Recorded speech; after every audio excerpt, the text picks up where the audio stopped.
Ada juga yang mengatakan seperti yang dikatakan oleh Al-Imam At-Tabari, Al-Imam At-Tabari rahimahullahu taala, bahwa letak Ya'juj atau bentengnya Dzulqarnain yang di baliknya itu ada Ya'juj dan Ma'juj itu baina Armenia wa Adribijan walakin lam yasil ahadun ila dzalik. Kata At-Tabari mengatakan bahwa letak benteng Dzulqarnain atau letak Ya'juj dan Ma'juj itu ada di antara Armenia dan Adribijan. Antara Armenia dan Adribijan, mungkin kalau sekarang mungkin dekat Georgia namanya, Georgia gitu ya. Di sekitar Georgia sana. Ya, sekitar itulah. Mungkin dari Cina itu ke arah mana tuh? Ke arah selatan atau ke utara gitu ya. Nah, sekitar itu. Tapi yang jelas tidak ada satupun orang yang sampai ke situ. Adapun kisah Ibnu Katsir tentang delegasi Khalifah Abbasiyah Al-Wathiq ini wallahu alam, karena tidak bersanad masalahnya. Tapi yang jelas kita yakini bahwa Ya'juj dan Ma'juj itu ada di balik benteng Dzulqarnain. Kapan keluarnya? Wallahu alam, karena itu tanda dari tanda-tanda kiamat besar. Sekarang bagaimana keluarnya? Bagaimana cara keluarnya? Ma'asyiral muslimin yang dimuliakan Allah Azza wa Jalla, saya akan runut satu tanda kiamat sebelum keluarnya Ya'juj dan Ma'juj. Alhamdulillah, salatu wassalamu ala Rasulillah wa ala alihi wa sahbihi wa mawalah wa la hawla wa la quwata illa billahi wa ba'du. Qala Allah azza wa jalla, ya ayyuhalladzina amanu taqullaha haqqa tuqatih wa la tamutunna illa wa antum muslimun. Wa qala sallallahu alaihi wasallam, man salaka tariqan yaltamisu fihi ilma sahhalallahu bihi tariqan ilal jannah. Taib ma'asyiral muslimin yang dimuliakan Allah subhanahu wa ta'ala, para santri ikhwan yang dimuliakan Allah azza wa jalla, alhamdulillah malam ini kita bisa melanjutkan kembali kajian kita, masih membahas qasasul Quran, kisah-kisah di dalam Al-Quranul Karim. Dan kita akan membahas di malam hari ini tentang qissatu Ya'juj wa Ma'juj.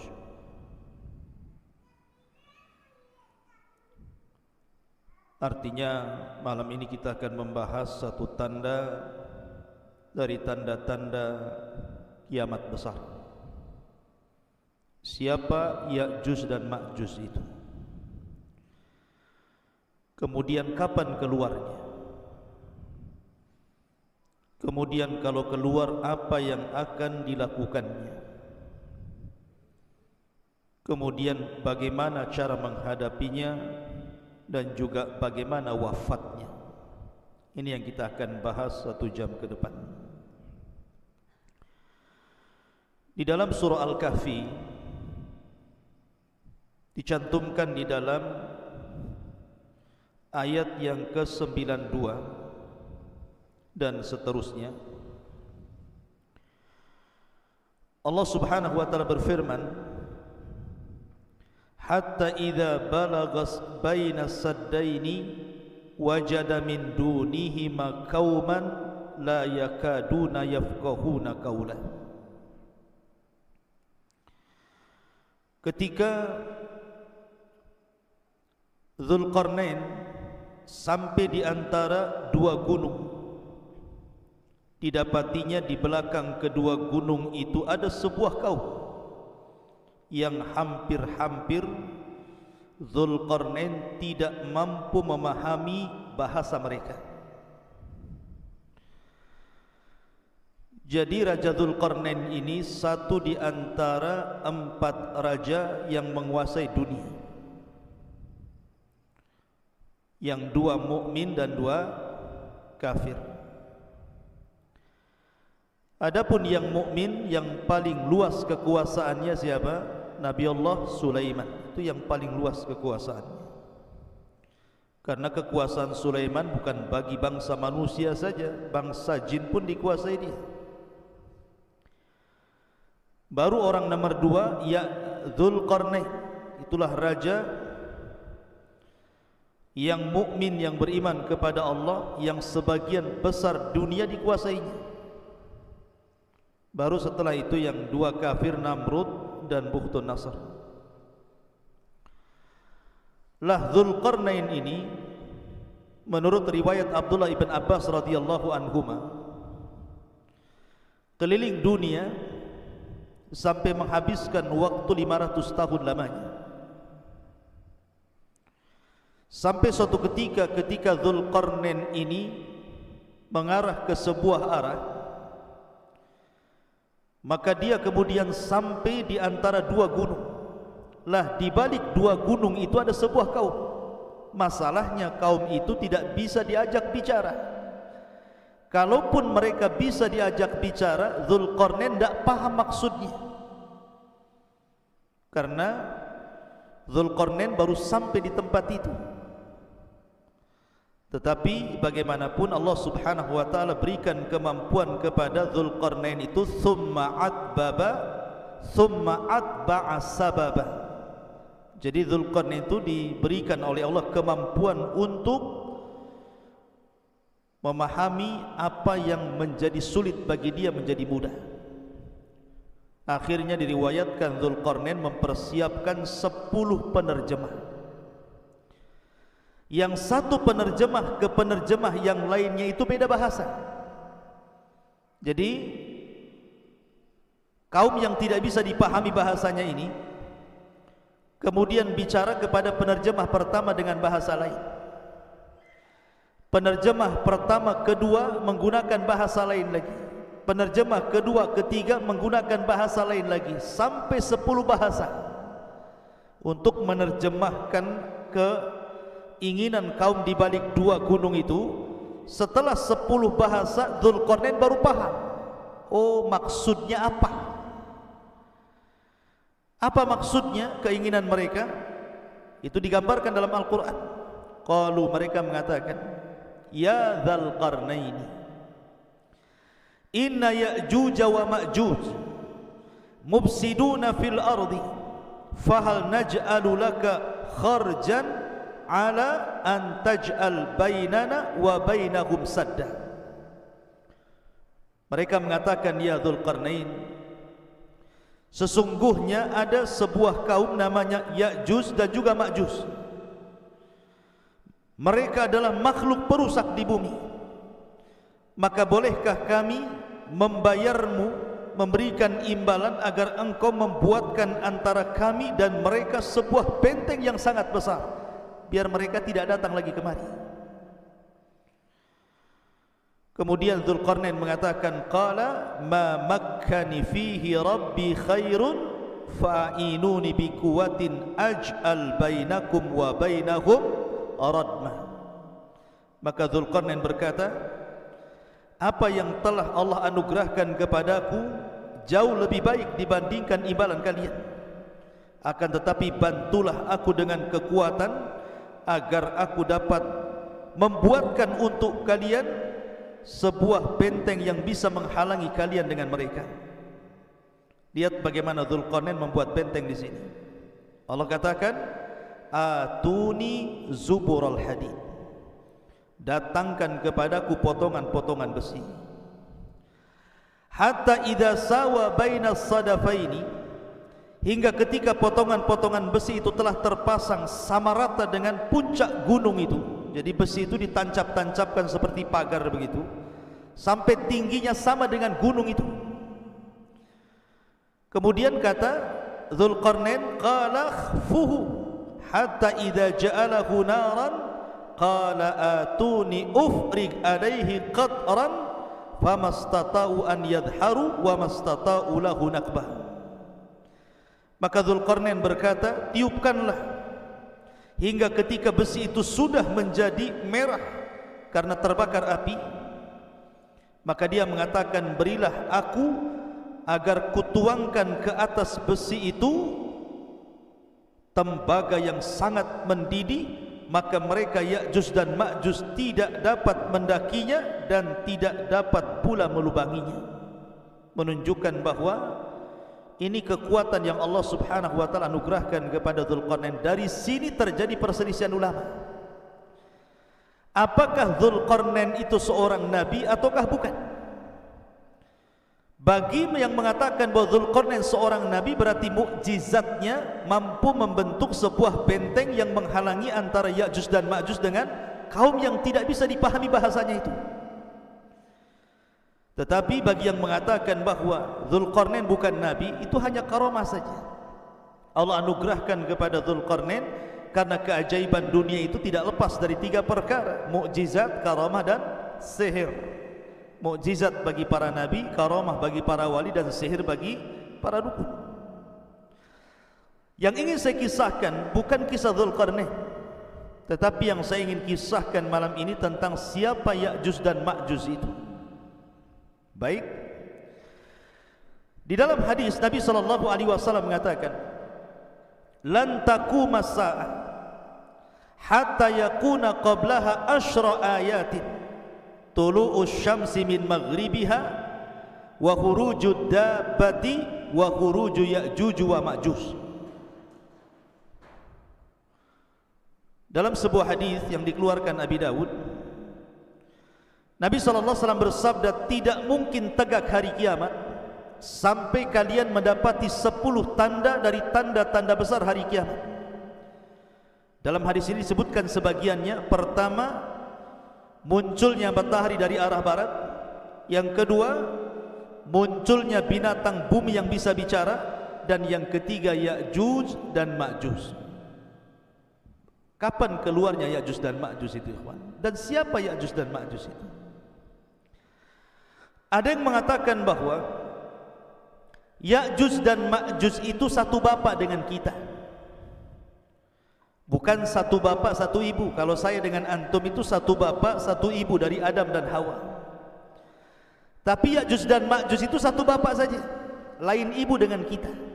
Lalu siapa ibunya? Ada yang mengatakan bahwa suatu ketika Nabi Adam ini ihtilam, mandi ataupun mimpi basah, sehingga sampai mengeluarkan sperma. Lah spermanya Adam ini jatuh ke tanah. Rupanya karena jatuh ke tanah itulah akhirnya sperma yang menyatu dengan tanah itu tiba-tiba membentuk manusia dari tanah. Itulah yang disebut dengan Ya'juj dan Ma'juj. Jadi bapaknya Adam, ibunya tanah. Nah, itu pendapat yang pertama. Berarti Ya'juj dan Ma'juj dengan kita itu satu bapak, karena beda ibu. Kalau kita kan satu ibu satu bapak, kalau mereka satu bapak dengan kita saja. Tapi tentu riwayat ini batil, ikhwan, karena tidak bisa kita menetapkan sesuatu tanpa dalil. Ini cerita Israiliyat ya. Tetapi pendapat yang kuat bahwa Ya'juj dan Ma'juj itu satu bapak satu ibu dengan kita. Dia turunan Adam dan juga turunan Hawa. Allah Subhanahu wa taala berfirman dalam surah Al-Ankabut ayat 15, fa'anjainahu wa ashabas safinati, kami selamatkan Nuh dan seluruh orang-orang yang ada di perahunya. Dan Allah juga mengatakan dalam surah As-Saffat ayat 77, wa ja'alna dzurriyyatahu humul baqin, dan kami jadikan seluruh anak turunan Nuh itu yang akan hidup sampai kiamat. Dari sini bahwa Ya'juj dan Ma'juj itu secara nasab itu sampai kepada Nuh alaihi salatu wassalam. Disebutkan bahwa dalam sebuah hadis yang diriwayatkan dalam kitab Al-Musnad ataupun dalam kitab Sunan, jadi Nuh alaihi salatu wassalam itu kan memiliki beberapa putra.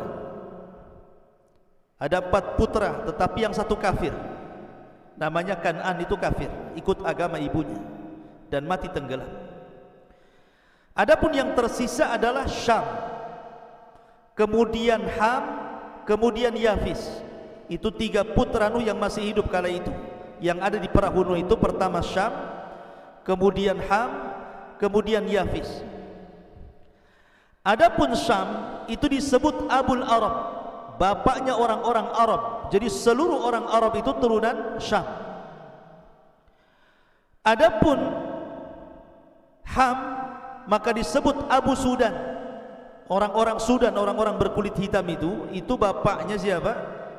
Ham. Adapun Yafis itu Abu Turk, bapaknya orang-orang Turku, bukan Turki, bukan. Turk itu adalah sebuah bangsa yang kemudian terdiri daripada beberapa bangsa-bangsa, dan itu diisyaratkan ke bangsa Asia kayak kita ini, itu turunan Yafis namanya. Jadi Turk itu banyak kabilah-kabilah.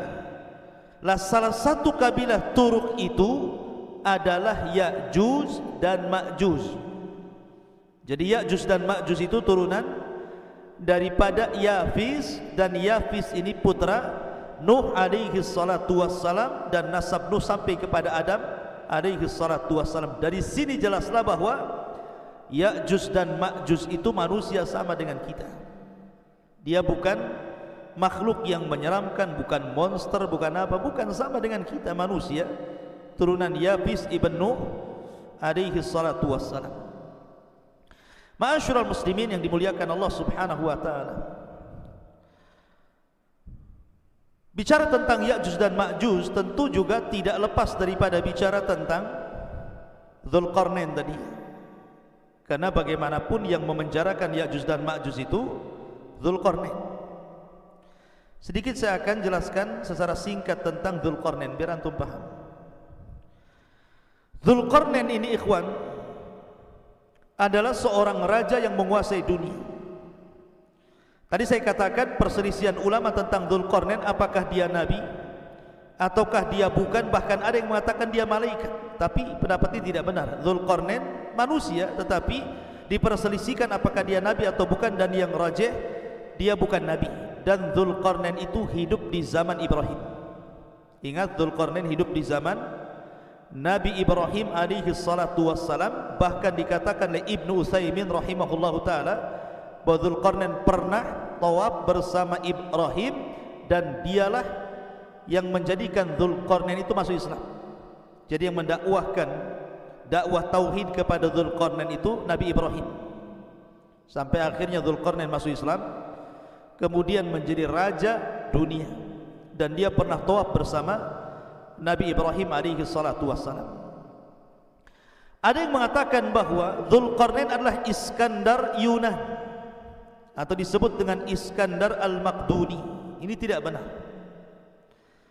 Memang Iskandar Yunan atau Iskandar Al-Maqduni yang dia punya guru namanya Aristoteles. Atau pernah dengar Aristoteles itu pendiri pemahaman filosof.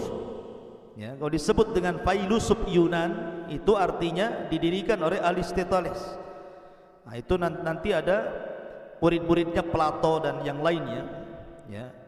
Lah Aristoteles ini seorang Yunan, dialah yang kemudian menjadi guru besarnya Iskandar Al-Maqdun, atau disebut dengan Iskandar Al-Yunan.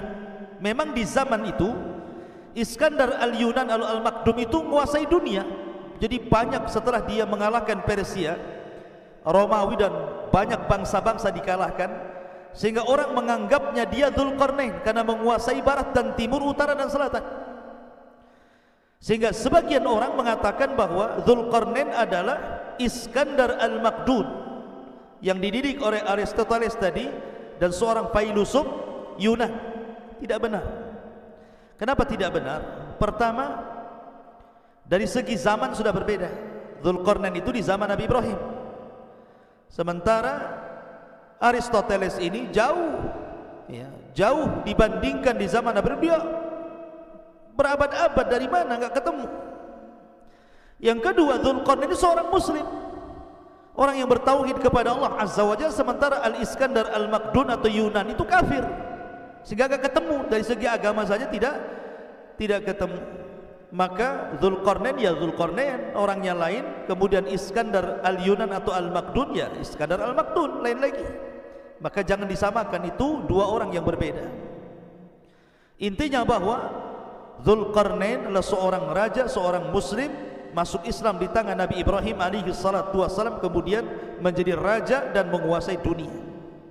Lah di zamannya inilah Ya'juj dan Ma'juj kemudian dibenteng oleh dia sehingga tidak bisa keluar.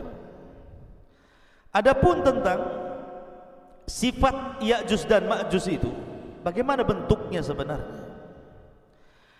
Ibnu Hajar rahimahullahu ta'ala menyebutkan beberapa pendapat para ulama tentang bentuk fisiknya Ya'juj dan Ma'juj itu.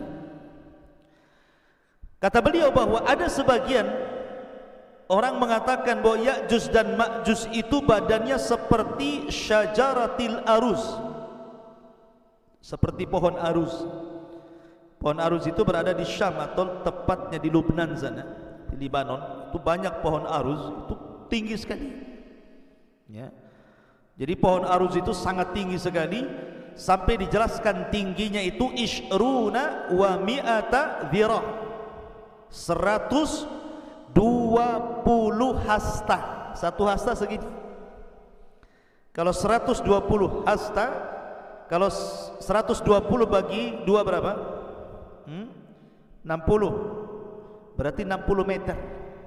Karena satu hasta itu setengah meter. Berarti tingginya Ya'juj dan Ma'juj itu 60 meter. Masjid ini saja baru 10 meter. Berarti 6 kali tingginya masjid ini. Berarti tinggi sekali Ya'juj dan Ma'juj itu. Raksasa kan begitu ya. Ini satu pendapat. Jadi Ya'juj dan Ma'juj itu setinggi itu karena dimisalkan dengan pohon aruz yang ada di Syam, di Lubnan sana. Ini satu pendapat. Pendapat yang kedua bahwa Ya'juj dan Ma'juj itu simfun arba'atu adru fi arba'ati adru.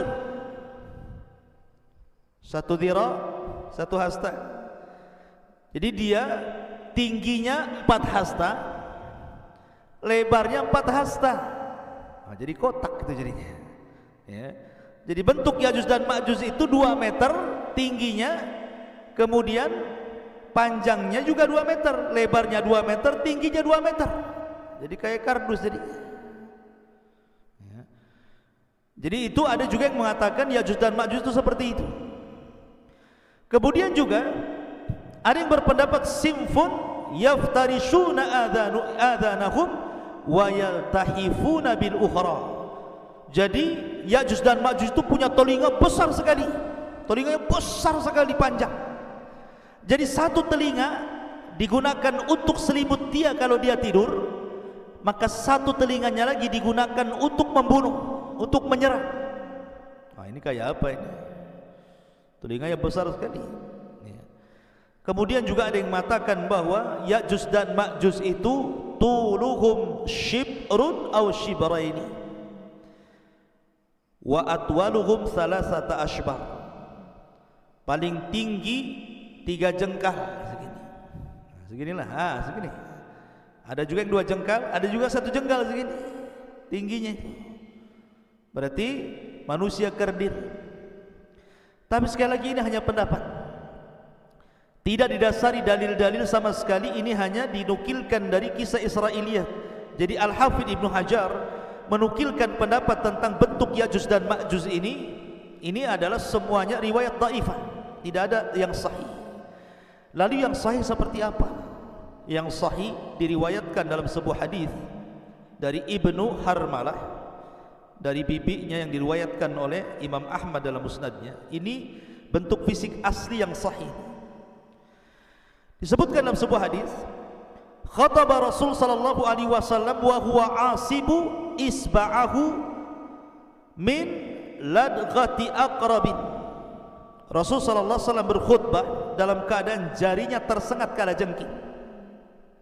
Kemudian beliau mengatakan, innakum taquluna la aduwa wa innakum la tazaluna tuqatiluna aduwan hatta ya'tiya Ya'juj wa Ma'juj iradul wujuh sigharul uyun syuhbus syi'af min kulli hadhabin yansilun ka'anna wujuhahum al-mujanal mutraqatu.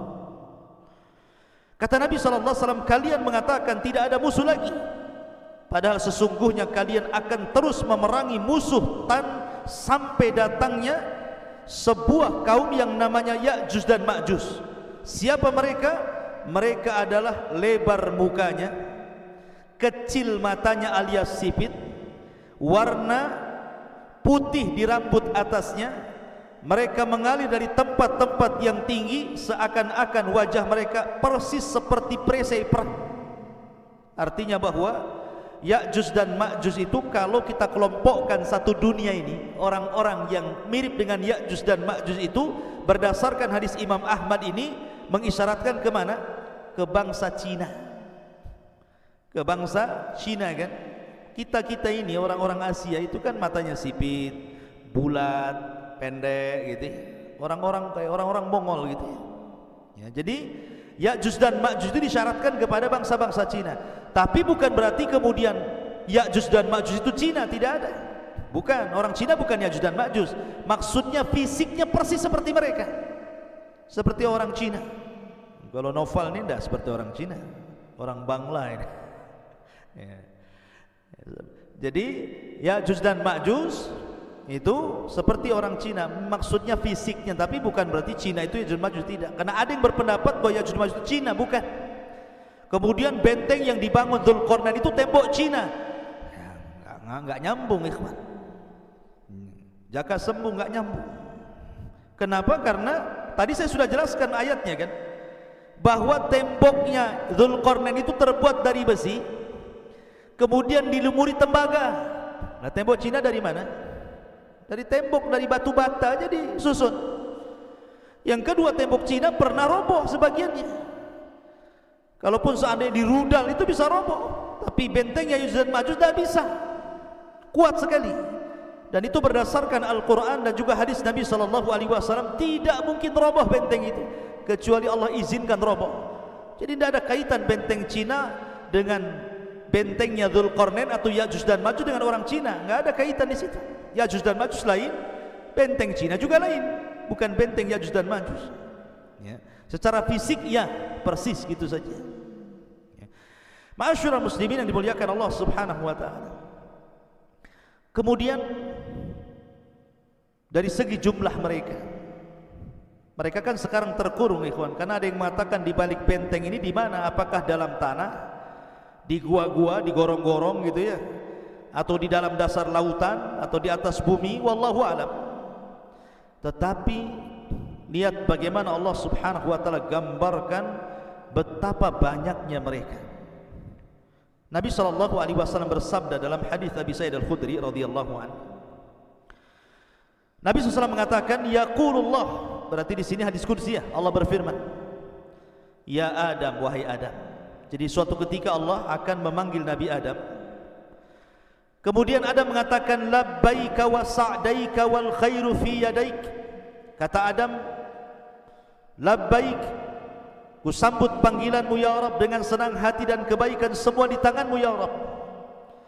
Fayaqul, maka Allah berfirman, akhrij ba'than nar, wahai Adam, keluarkan pasukan penghuni neraka. Adam, keluarkan pasukan penghuni neraka. Kemudian dia mengatakan, inna kulla alfi tis'a mi'atin wa tis'atan wa tis'ina fa indahu yashibus saghir wa tada'u kullu dhati hamlin hamlaha wa tara an-nasa sukara wa ma hum bisukara walakinna adzaballahi syadid. Qalu ya Rasulullah wa ayyuna dhalikal wahid? Qala abshiru fa inna minkum rajulan wa min Ya'juj wa Ma'juj alfa. Perhatikan. Kemudian kemudian Allah berfirman kepada Adam, keluarkan pasukan penghuni neraka. Adam bertanya, apa pasukan penghuni neraka itu ya Rabb? Maka Allah mengatakan, mereka dari setiap 1000 orang 999 orang. Jadi perbandingan kita dengan Ya'juj dan Ma'juj itu, jadi kalau ada 1000 orang, maka satu kita 999 Ya'juj dan Ma'juj. Anda bisa bayangkan bandingannya itu. Jadi kalau antum di sini ada 20 orang, dibandingkan dengan Ya'juj dan Ma'juj, setiap satu orang bandingannya 999. berarti jumlah mereka banyak. Jadi kalau antum melawan Ya'juj dan Ma'juj, antum satu orang melawan 999 Ya'juj dan Ma'juj, kira-kira menang gak? Antum satu orang lawan satu orang aja kalah antum. Ini 999, bonyok lah, banyak jumlahnya kan. Macam mana cara melawannya ini? Sekian banyaknya itu kan. Kemudian Allah berfirman membacakan ayat Al-Quran setelah menyebutkan mereka dari setiap 1000 orang 999 orang. Ketika itu anak kecil menjadi beruban, setiap yang hamil melahirkan apa yang dikandungnya, dan kamu lihat orang-orang seakan-akan mabuk padahal mereka tidak mabuk, tetapi karena azab Allah yang sangat keras. Para sahabat bertanya, Rasul, siapa yang satu itu? Maka Nabi SAW mengatakan, bergembiralah, sesungguhnya penghuni neraka itu satu di antara kalian, dan Ya'juj dan Ma'juj 1000 dari mereka. Artinya dari 1000 orang itu satu di antara kita, 999 dari mereka. Menunjukkan penghuni neraka banyak sekali. Karena dari Ya'juj dan Ma'juj saja bandingannya 1 banding 999 jiwa gitu. Maka dari hadis ini ada beberapa faedah. Pertama, Ya'juj dan Ma'juj calon penghuni neraka. Yang kedua, jumlah mereka besar. Dan yang ketiga, mereka adalah turunan Adam alaihi salatu wassalam. Ada hadis, tetapi memang dilemahkan sebagian para ulama, yang mengatakan bahwa Ya'juj dan Ma'juj itu, jelaskan, Ya'juj ummatun wa Ma'juj ummatun, kullu ummatin arba'atu alafin ummah, la yamutur rajulu minhum hatta yang dura ila alfi dzakarin min sulbihi kulluhum qad hamala silah.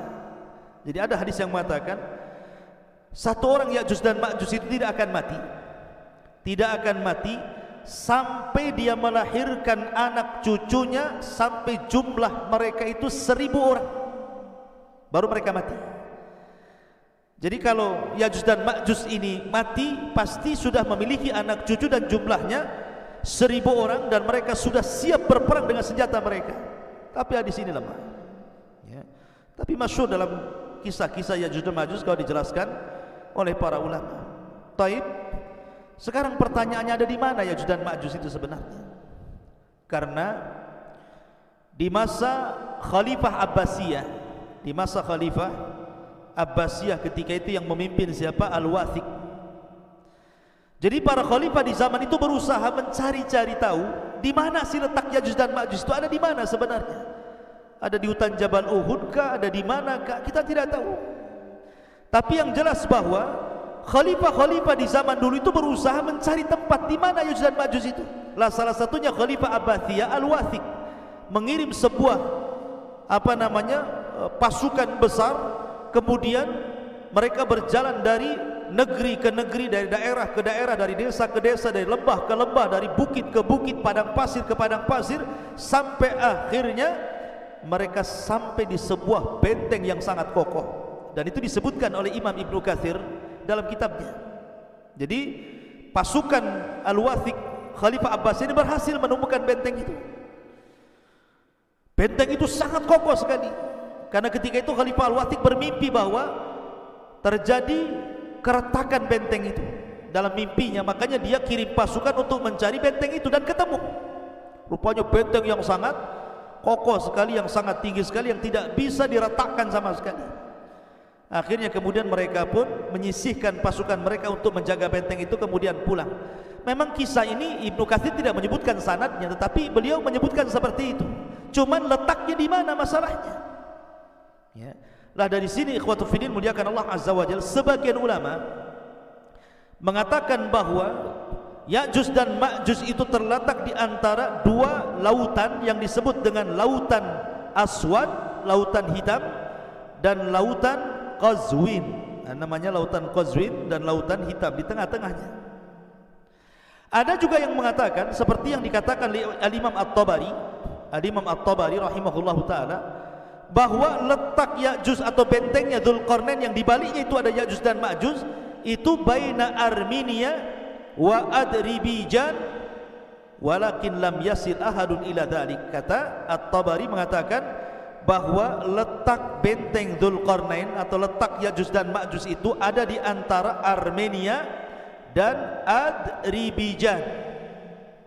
Antara Armenia dan Adribijan, mungkin kalau sekarang mungkin dekat Georgia namanya, Georgia gitu ya, di sekitar Georgia sana, ya, sekitar itulah. Mungkin dari Cina itu ke arah mana tuh, ke arah selatan atau ke utara gitu ya, nah, sekitar itu. Tapi yang jelas tidak ada satupun orang yang sampai ke situ. Adapun kisah Ibnu Katsir tentang delegasi Khalifah Abbasiyah Al-Wathiq ini wallahu alam, karena tidak bersanad masalahnya. Tapi yang jelas kita yakini bahwa Ya'juj dan Ma'juj itu ada di balik benteng Dzulqarnain. Kapan keluarnya wallahu alam, karena itu tanda dari tanda-tanda kiamat besar. Sekarang bagaimana keluarnya? Bagaimana cara keluarnya? Ma'asyiral muslimin yang dimuliakan Allah Azza wa Jalla, saya akan runut satu tanda kiamat sebelum keluarnya Ya'juj dan Ma'juj. Kita tahu bahwa sebelum keluarnya Ya'juj dan Ma'juj itu dari tanda-tanda kiamat besar adalah keluar Dajjal. Dajjal dulu ya. Dajjal dulu keluar, baru kemudian Ya'juj dan Ma'juj. Jadi Dajjal ini fitnahnya adalah fitnah agama. Jadi Dajjal itu fitnahnya fitnah agama. Fitnah agama artinya bahwa Dajjal ini sama sekali tidak merusak seperti Ya'juj dan Ma'juj. Memang murni fitnah agama, tidak ada kaitan dengan Ya'juj dan Ma'juj ya. Lah kemudian Allah Subhanahu wa ta'ala takdirkan turun Isa bin Maryam, kemudian membunuh Dajjal. Lah ketika Isa bin Maryam telah membunuh Dajjal inilah baru kemudian muncul Ya'juj dan Ma'juj. Lah ketika itu Allah Subhanahu wa ta'ala memerintahkan Isa untuk sembunyi, karena kalau melawan tidak akan sanggup. Karena Rasul yang mengatakan kaum ini tidak bisa diperangi, bukan tidak bisa dibunuh, tidak bisa diperangi karena jumlahnya banyak masalahnya. Tadi saya katakan kalau antum melawan Ya'juj dan Ma'juj berarti satu dari antum melawan 999. Macam mana cara membunuhnya? Yang ada kita yang dibunuh mereka gitu ya. Makanya karena saking banyak jumlahnya itulah, makanya Rasul sallallahu alaihi wasallam bersabda bahwa kaum ini tidak bisa diperangi. Makanya kenapa Allah Subhanahu wa ta'ala merintahkan Isa untuk membawa pasukan kaum muslimin sembunyi di bukit Tur. Enggak usah dilayan. Kalau kau maksa perang pasti kalah ya. Akhirnya kemudian Isa hanya bertawakal kepada Allah Azza wa Jalla, sampai akhirnya mereka kelaparan di bukit itu sampai kepala kerbau jauh lebih berharga dibandingkan emas dan perak, karena mereka nggak bisa keluar, dikepung saking banyaknya Ya'juj dan Ma'juj itu. Lah dari sini ikhwatu fillah muliakan Allah Azza wa Jalla, Allah Subhanahu wa ta'ala berfirman, ataupun hadis Nabi sallallahu alaihi wasallam dari Sam'an, dari Nawas ibn Sam'an, idh awhallahu ila Isa, Allah Subhanahu wa ta'ala mewahyukan kepada Isa bin Maryam, inni qad akhrajtu ibadan li la yadani li ahadin biqitalihim faharriz ibadi ila Tur. Sesungguhnya aku mengeluarkan hamba-hambaku yang tidak ada kemampuan bagi seorang pun untuk memeranginya.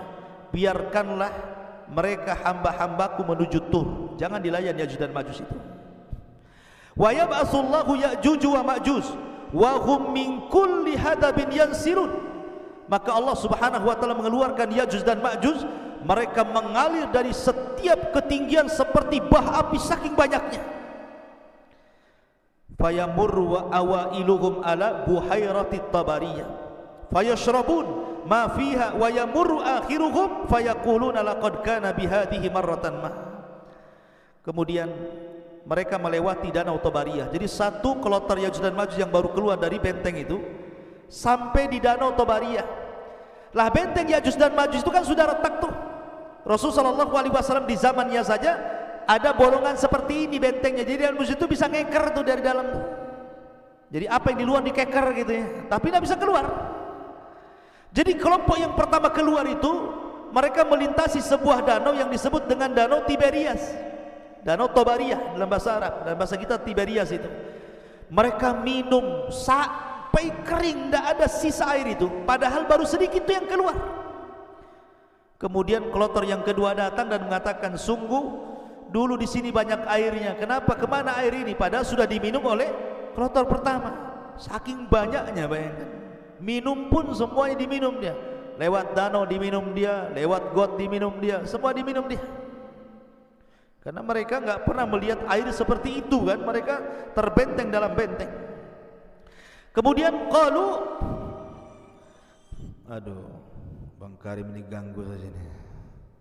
Qalu, mereka mengatakan, ya dzal qarnaini inna ya'juj wa ma'juj mufsiduna fil ardi fahal naj'alu laka kharjan ala an taj'al bainana wa bainahum sadda.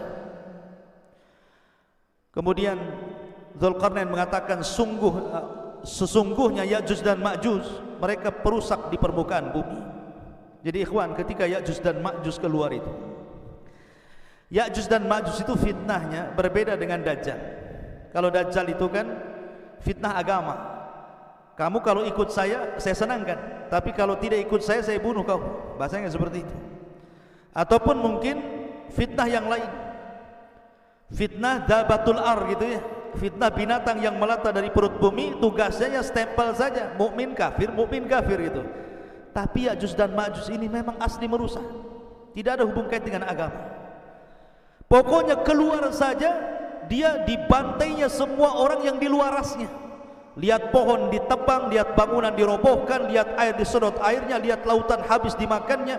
Pokoknya semua yang ada depannya dihancurkan dan tidak dibangun lagi. Jadi tugasnya yang merusak saja. Semua dirusak, hutan dirusak, bangunan dirusak, orang dibantai. Bahkan ada yang mengatakan bahwa kalau dia membunuh di luarasnya, bukan hanya dibunuh, dimakan bangkainya. Jadi mereka itu kanibal, memakan, bahkan sesama mereka pun mereka memakan. Bagi mamanya Ya'juj dan Ma'juj meninggal, salah satu di antara mereka dimakan jasadnya. Sampai seperti itu gitu ya kerusakannya. Jadi ngeri gitu ya Ya'juj dan Ma'juj itu. Makanya wajar kalau seandainya tidak ada satupun ras di luar Ya'juj dan Ma'juj, kecuali mereka akan dibantai, dibunuh, dimakan, kecuali yang sembunyi. Mereka selamat, kalau enggak sembunyi mereka tidak selamat. Makanya kemudian Ya'juj dan Ma'juj ini mereka akan terus menyerang di luar rasnya, akan keliling dunia, akan membantai ke desa-desa, ke kota-kota, ke daerah-daerah, ke kutub-kutub. Mereka akan meluas di mana-mana, sampai ketika mereka sudah puas karena merasa sudah tidak ada lagi yang diserang, sombong mereka. Kesombongan itulah sampai kemudian mereka mengatakan, qatalna man fil ardi sanaqtuluhu man fis sama. Kami sudah membantai orang-orang yang di bumi, sekarang yang di langit ku bantai juga, katanya. Lihat, dia mau membantai orang-orang yang di langit, malaikat. Bumi ini kecil ikhwan, dibandingkan dengan langit, kata Nabi SAW, seperti kita punya cincin dilempar ke padang pasir. Bumi itu cincinnya, padang pasir itu langitnya. Apalagi panah tombak kecil-kecil lagi kan gitu ya. Kemudian dilemparkan ke bumi, macam mana coba? Cincin dilempar ke padang pasir, lah bumi ini cincinnya, langit di padang pasirnya. Kemudian mereka melempar tombak, melempar tanah ke langit, panah-panah ke langit. Kemudian mereka ditipu oleh Allah, wa yakiduna kaida. Tiba-tiba Allah sedot itu panah sama tombak itu sampai keluar jalur awan, sampai gak kelihatan ya. Kemudian setelah tombak dan panah mereka itu menembus awan-awan, tiba-tiba kemudian dibalikan lagi sama Allah. Dan Allah Subhanahu wa ta'ala kemudian lumuri di ujung-ujungnya itu darah-darah, seolah-olah mereka sudah membunuh orang-orang yang ada di langit, padahal tidak ada satu makhluk yang terkena tembakan itu. Allah hendak menipu daya mereka sehingga mereka makin sombong. Sekarang mana lagi, di langit sudah kami bunuh, di bumi sudah kami bunuh, mana lagi katanya. Sombongnya mereka. Dari itulah maka akhirnya Allah Subhanahu wa ta'ala, al jaza'u min jinsil amal, mulai Allah membalas perbuatan mereka. Ma'asyiral muslimin yang dimuliakan Allah Subhanahu wa ta'ala, lah Ya'juj dan Ma'juj ini sebenarnya mereka susah keluar sebenarnya. Setiap hari itu mereka, sampai hari ini mereka hendak keluar, melobangi. Jadi kalau sudah lubang, kemudian matahari mulai terbit, maka matahari mulai terbenam, maka mereka kemudian pulang lagi. Begitu setiap hari, ya. Ketika mereka datang lagi, rupanya lubang yang kemarin sudah tertutup lagi. Sampai akhirnya di akhir zaman, kata Nabi SAW, pimpinan mereka Ya'juj dan Ma'juj mengatakan kepada anak buahnya, ghadan nahfiru insyaallah. Besok, katanya Ya'juj dan Ma'juj, pemimpinnya mengatakan, kita akan gali lagi lubang ini insyaallah. Setelah diilhamkan pemimpinnya mengucapkan insyaallah, maka tiba-tiba lubang itu tidak kembali lagi, tetap lubang. Akhirnya digali sampai mereka bisa menembus di luar benteng. Dari situ Allah mengatakan min kulli hadabin yansilu, keluar semua dari lubang itu, kemudian membantai, membunuh di luarasnya. Ma'asyiral muslimin yang dimuliakan Allah Azza wa Jalla, lalu bagaimana akhir perjalanan Ya'juj dan Ma'juj itu? Jadi ketika Ya'juj dan Ma'juj itu sudah membantai semua di luar rasnya, manusia-manusia di luar rasnya, kecuali yang selamat, ya, tadi Isa dan para pengikut yang ada di Bukit Tur, dan orang-orang yang sembunyi entah di mana, entah berantah, yang penting mereka selamat. Maka Isa melihat kerusakan itu kemudian berdoa kepada Allah agar Allah menghancurkan mereka. Dari sini Allah Subhanahu wa taala kemudian mengutus apa? Naghaf. Apa Naghaf? Naghaf itu semacam ulat. Lihat bagaimana kalau Allah menghancurkan sebuah kaum, tidak perlu ngirim buaya, apalagi buaya darat, ya. Jadi cukup dikirim ulat saja, tidak perlu mengirim harimau, cukup ulat. Jadi ketika Ya'juj dan Ma'juj itu sedang tertidur, semuanya tertidur, istirahat, tiba-tiba Allah kirim ulat banyak sekali, di mana-mana ada ulat. Rupanya ulat itu berjalan ke belakang sampai di tengkuknya.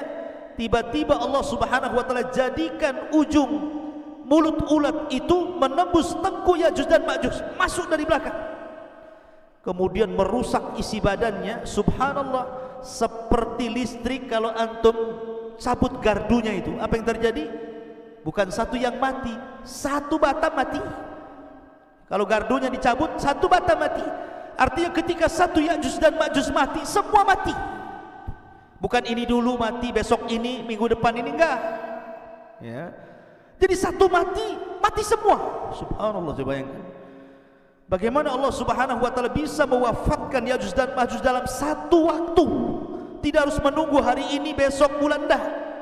Satu mati semua. Subhanallah. Dan bangkainya Ya'juj dan Ma'juj setiap satu bengkal ada, satu jengkal ada, satu jengkal, karena jumlah mereka banyak. Sehingga Isa bin Maryam kebingungan ketika melihat jusas, bangkai-bangkai Ya'juj dan Ma'juj yang berserakan di sana sini.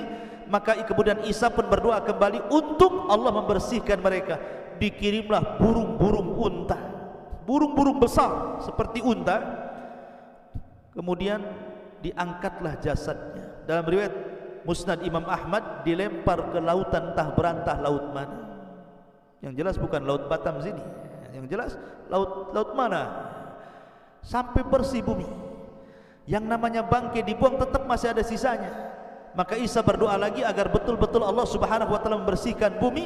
Maka Allah kirimkan hujan, sampai hujan ini membuat banjir, sehingga sisa-sisa Ya'juj dan Ma'juj masuk ke sungai-sungai, masuk ke solokan, masuk ke laut-lautan. Akhirnya betul-betul bersih bumi. Allah kembalikan bumi seperti di zaman Adam. Pohonnya besar-besar, sampai pohon delima, satu buah, satu kampung bisa masuk ke cangkangnya. Bisa bayangkan, pohonnya besar, satu buah delima, itu kalau dibelah, satu kampung bisa masuk ke cangkangnya itu, sambil makan di dalam. Kalau delima sekarang segede gini, sudah kecut lagi, kecil gini. Jadi nanti di akhir zaman itu delima itu, ruman itu besar sekali, ya, bisa puluhan masuk di situ. Karena Allah suburkan kembali sebagaimana di zaman ketika awal bumi dihidupkan, subur. Dari sini akhirnya Isa bin Maryam mulai membawa pasukan Imam Mahdi yang sudah meninggal, memimpin dunia, mematahkan salib, kemudian membunuh babi, kemudian menegakkan keadilan. Bagi yang tidak mau ikut syariat Islam maka akan dibantai, bagi yang ikut maka selamat. Sampai akhirnya Isa pun haji. Setelah haji kemudian Isa bin Maryam meninggal dunia. Hanya 7 tahun setelah itu Isa bin Maryam meninggal dunia. Nah, itu di antara kisah Ya'juj dan Ma'juj yang disebutkan dalam surah Al-Kahfi. Wallahu a'lam. Mudah-mudahan ada manfaatnya sebagai pengetahuan. Subhanallah bihamdika asyhadu an la ilaha illa anta astaghfiruka wa atubu ilaik. Allahu ta'ala. Assalamualaikum warahmatullahi wabarakatuh.